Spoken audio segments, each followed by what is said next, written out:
स्वागत है आपका। आप देख रहे हैं सी न्यूज़ भारत। मैं हूं आपके साथ इशिता तिवारी।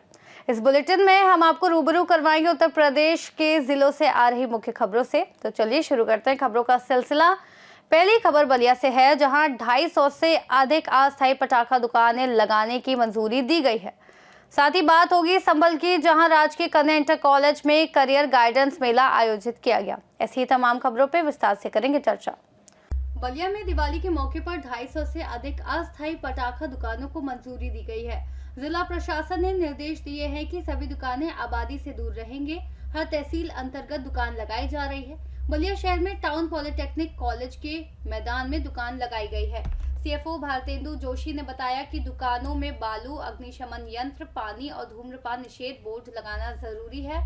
उन्होंने हेलोजन लाइट से बचने और टीन शीट दुकानों का उपयोग करने की सलाह दी है। सीएफओ ने जनता से अपील की है कि पटाखा जलाते समय कुछ विशेष सावधानियों को ध्यान में रखकर ही पटाखा जलाएं। जो भी प्रशासन के द्वारा स्थान चिन्हित किया गया है, जो भी खुला मैदान चिन्हित किया गया है, वहाँ पर अस्थायी पटाखों की दुकानें लगेंगी।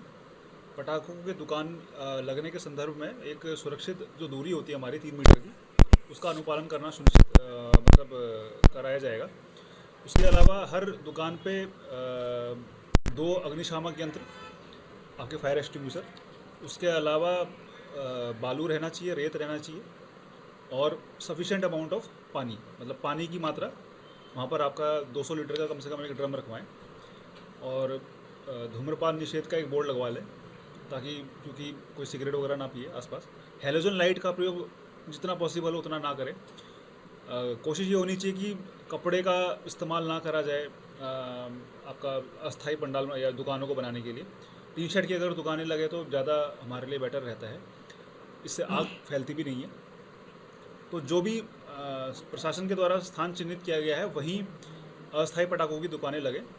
और जनता से मैं अपील करूंगा कि पटाखे जलाते समय थोड़ा सावधानियां बरतनी चाहिए उनको। अगर बच्चे पटाखे जला रहे हैं तो अभिभावक उनके साथ ज़रूर रहें। साथ में पटाखे जलाते समय कोशिश ये करनी चाहिए कि छत से पटाखे छोड़ें या फिर किसी खुले स्थान पर पटाखे छोड़ें। और साथ में अपना रेत या फिर पानी का ड्रम ज़रूर रखें। और किसी भी आगजनी की घटना के उसमें 112 या हमारा जो कंट्रोल रूम का नंबर है 101, उसमें सूचना दें। सर, रात को पटाखे के जलाते समय कोई समय निर्धारित किया गया कितने बजे तक ही रात? देखिए, जनरली ये माना था कि 10 बजे तक पटाखे आपके जला देने चाहिए। और मेजॉरिटी ऑफ फायर कॉल्स भी हमारी उसी टाइम पे हमारी आती है दीपावली के समय पे। जनपद में कितनी दुकानें लग रही हैं? लगभग अनुमानित जो है 250 से ऊपर है अस्थायी पंडालों की अस्थायी दुकानें। ये रजिस्टर्ड है, जिसमें से बहुतायत में आपके जो सदर में टाउन पॉलिटेक्निक है मैदान, वहाँ लगी। बलिया से सी न्यूज़ संवाददाता आनंद दुबे की रिपोर्ट।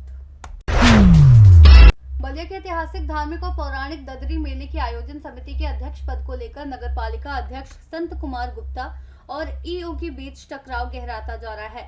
संत कुमार गुप्ता का कहना है कि परंपरा और नगर पालिका अधिनियम के अनुसार मेले के अध्यक्ष नगर पालिका अध्यक्ष ही होते हैं, लेकिन ईओ इस व्यवस्था को बदलने का प्रयास कर रहे हैं, जिसे उन्होंने अपन के साथ खिलवाड़ बताया है। उन्होंने मुख्यमंत्री, राज्यपाल, कमिश्नर और नगर विकास मंत्री को पत्र लिखकर न्याय और सम्मान की रक्षा की मांग की है। गुप्ता ने चेतावनी दी है कि यदि उन्हें न्याय नहीं मिला तो वे कोर्ट जाएंगे और वहां भी संतोषजनक निर्णय न मिलने पर वे खुद समेत 25 वार्डों के सभासदों के साथ सामूहिक इस्तीफा दे देंगे। मैं सभी सदस्यों के साथ मैं मीटिंग किया हूं और ये कहा हूं कि अपनी बातों को मैं हर जगह कह दिया हूं। माननीय जिलाधिकारी महोदय के भी कह दिया हूं, लेटर भी दिया हूं, कमिश्नर साहब के कहा हूं और मुख्यमंत्री जी महोदय के भी कहा हूँ, राज्यपाल जी के मैं भी भेज दिया हूँ, कमिश्नर साहब के भी भेज दिया हूँ। हाँ, पत्र भेजे हैं। पूरी एक्ट के तहत मेरा अधिकार क्षेत्र क्या है वो मैं भेजा हूँ। आयोजन समिति क्या होती है अब ये बताइए। आयोजन तो समिति तो मेरी भी हुई, आयोजन उनकी। भाई एक देश में जब हम एक राष्ट्र एक विधान की बात करते हैं तो 2 कैसे अध्यक्ष हो सकता है? असर कर रहे कि भाई खाते आपके होते हैं, साइन आपके होते हैं। अरे भाई, हम खाता साइन से क्या मतलब है? खाता आप स्वयं, जब हम जीओसी नहीं हैं तो खाता आप स्वयं खोलिए ना, टेंडर आप स्वयं खोलिए। आप तो जिले के मालिक हैं, हम तो एक नगर चेयरमैन हूँ, आप तो जिले के मालिक हैं। कुछ भी नियम कानून करके अपना बना सकते हैं। कोर्ट ने फैसला ये लिया है कि हम उच्च न्यायालय जाएंगे। उच्च न्यायालय से हमको अगर नहीं मिली तो हम सर्वोच्च न्यायालय जाएंगे। अगर हमें कहीं से न्याय नहीं मिला तो मैं सामूहिक हम लोग, मैं और 25 सदस्य सभी लोग सामूहिक इस्तीफा। अब एक बार समझिए, कल लोग सारे लोग हमारे पास, आप सामूहिक जो है हम लोग, अगर सर्वोच्च न्यायालय से मुझे अधिकार नहीं मिला। बलिया से सी न्यूज संवाददाता आनंद दुबे की रिपोर्ट। खबर बिजनौर से है, जहां HDFC बैंक सिविल लाइन में उस समय हड़कंप मच गया जब एक महिला ने खुद को न्यायिक अधिकारी बताकर 35 लाख रुपए के लोन के लिए दस्तावेज जमा कराए। जानकारी के अनुसार महिला का नाम आयशा परवीन निवासी ग्राम दधेरू कला मुजफ्फरनगर है। वह अपने साथी अनस के साथ कार से बिजनौर पहुंची थी। कार पर न्यायाधीश लिखा हुआ था और चालक का नाम नीरज कुमार बताया गया है। बैंक कर्मियों को महिला के दस्तावेजों पर संदेह हुआ तो उन्होंने स्थानीय पुलिस को सूचना दी। सूचना मिलते ही थाना कोतवाली शहर पुलिस और साइबर टीम मौके पर पहुंची और तीनों को पूछताछ के लिए थाने ले गई। पुलिस जांच में सामने आया कि महिला ने फर्जी जज ID card, salary slip, bank statement और फॉर्म 16 तैयार कराकर लोन लेने की कोशिश की थी। इस पर पुलिस ने 16 अक्टूबर को मुकदमा दर्ज किया। अगले दिन 17 अक्टूबर पुलिस ने आयशा परवीन और उसके साथी अनस को गिरफ्तार कर न्यायिक अभिरक्षा में जेल भेज दिया है। पुलिस का कहना है कि आरोपियों से पूछताछ जारी है और फर्जी दस्तावेज तैयार करने वाले अन्य लोगों की तलाश की जा रही है। थाना कोतवाली क्षेत्र में जो फर्जी महिला जज पकड़ी गई हैं, उनका पूरा मामला क्या है? देखिए, थाना कोतवाली क्षेत्र के अंतर्गत स्थित HDFC बैंक में बैंक मैनेजर द्वारा हमारे साइबर टीम को बताया गया कि 2 व्यक्ति, एक महिला और एक पुरुष जो है बैंक में आए हुए हैं। लोन लेने के लिए 30 से 35 लाख रुपए लोन लेने की इच्छा व्यक्त की है। उनकी फाइल पूर्व से ही तैयार थी, लोन फाइनलाइज होने वाला था। इसी दौरान उनके कुछ डॉक्यूमेंट्स संदेह के आधार पर बैंक मैनेजर द्वारा अपने बैंक कर्मियों द्वारा चेक कराए गए। चेक के दौरान पाया गया प्रथम दृष्टया फर्जी प्रतीत हो रहे हैं। इसके संबंध में तत्काल उनके द्वारा हमारी साइबर टीम को सूचना दी गई। साइबर टीम द्वारा दोनों व्यक्तियों को ले आकर थाना हाजा पर पूछताछ की गई तो उनके जो डॉक्यूमेंट्स प्रस्तुत किए गए थे वो फर्जी थे। उनके पास से फर्जी जो है जज के आई कार्ड बरामद हुए हैं, फर्जी पेमेंट स्लिप बरामद हुई है, जिसके आधार पर सुसंगत धाराओं में अभियोग पंजीकृत करते हुए उन्हें न्यायिक अभिरक्षा में जेल भेजा गया है। विवेचनात्मक कार्रवाई प्रचलित है। इससे संबंधित जो भी महत्वपूर्ण साक्ष्य हैं उनको संकलित किया जा रहा है। बिजनौर से सीनियर संवाददाता सलीम हाशमी के साथ मनीष देशवाल की रिपोर्ट।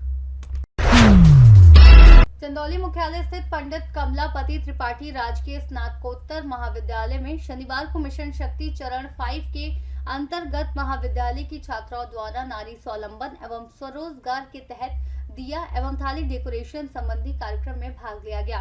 कार्यक्रम में छात्राओं ने एक से बढ़कर एक दिया डेकोरेशन प्रस्तुत किए। कार्यक्रम में महाविद्यालय के समस्त अध्यापकगण सम्मिलित हुए। उन्होंने छात्राओं के कार्यों की प्रशंसा की एवं महिला सशक्त, आर्थिक सशक्त पर संबोधित कर प्रोत्साहित किया। चंदौली से सी न्यूज संवाददाता सुमित सिंह की रिपोर्ट। निचलौल विकास खंड के ठूटी बारी में मेन रोड से टीचर कॉलोनी जाने वाले रास्ते पर 3 महीने से गंदा पानी बह रहा है, जिससे रास्तों पर दुर्गंध और कीचड़ फैल गया है और दुकानदारों व राहगीरों को भारी परेशानी का सामना करना पड़ रहा है। स्थानीय ग्रामीण और दुकानदार राजेश कसौधन, प्रदीप श्रीवास्तव, राजू विश्वकर्मा, निसार अहमद, राजन मधेशिया, नवदेश्वर विश्वकर्मा, रविकांत और आत्माराम पांडे ने बताया कि इस समस्या की कई बार ग्राम प्रधान से शिकायत की गई, लेकिन अब तक कोई कार्रवाई नहीं हुई है, जिससे लोगों में नाराजगी है। महाराजगंज से सीनियर संवाददाता अरुणेश कुमार गुप्ता की रिपोर्ट।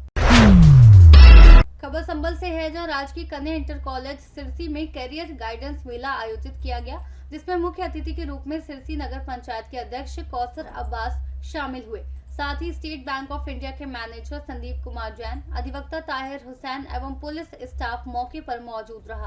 कार्यक्रम में छात्रों ने बढ़ चढ़कर हिस्सा लिया।